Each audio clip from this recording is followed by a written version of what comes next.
Sa pagbubukas nga po ng trade season, nangunguna ang Golden State Warriors sa mga teams na nagkaka-interes na gumawa ng malaking pagbabago at isa dyan ang trade kay Jimmy Butler. Tara't pag-usapan natin yan at talakayin ng tatlong teams na magiging seller sa trade ngayong trade season. Pero bago yan, please don't forget to hit the notification bell at mag-subscribe sa aking channel.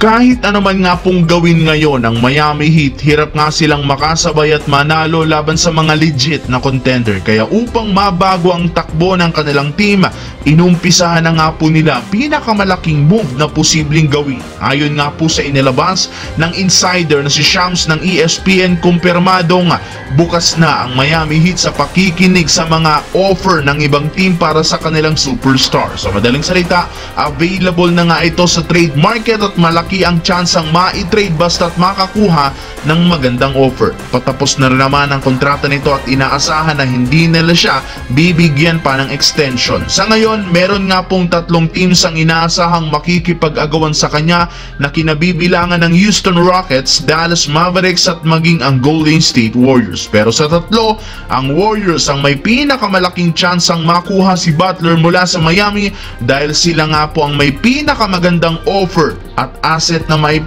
bibigay. Kalat na rin naman ang balita na plano nga po ng Warriors na i-trade si Kuminga sa lalong madaling panahon, kaya magagamit nila ito bilang offer kay Jimmy Butler. Samantala, para nga po sa inyong kaalaman, ilang araw ang natitira bago payagan ng mga teams na i-trade ang kanilang mga player.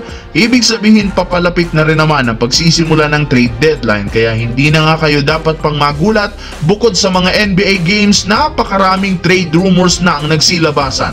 Kita na rin naman palang kung sino ang mga legit na playoff team at kung sino ang mga lottery team na maghihintay next year. Ayon nga po sa ibinulgar ng isang insider, tatlong teams ngayon ang magiging aktibo na makipag-trade. Kabilang dyan ang Utah Jazz, Brooklyn Nets at ang Portland Trail Blazers na siyang magiging seller ngayong trade deadline. Meaning sila ang tatlong teams na magpapamigay ng mga players na dapat abangan. Tanggap na rin naman tatlong ito ang kapalaran nila, kaya mag-focus na lamang sila sa pagkuha ng mga future draft pick.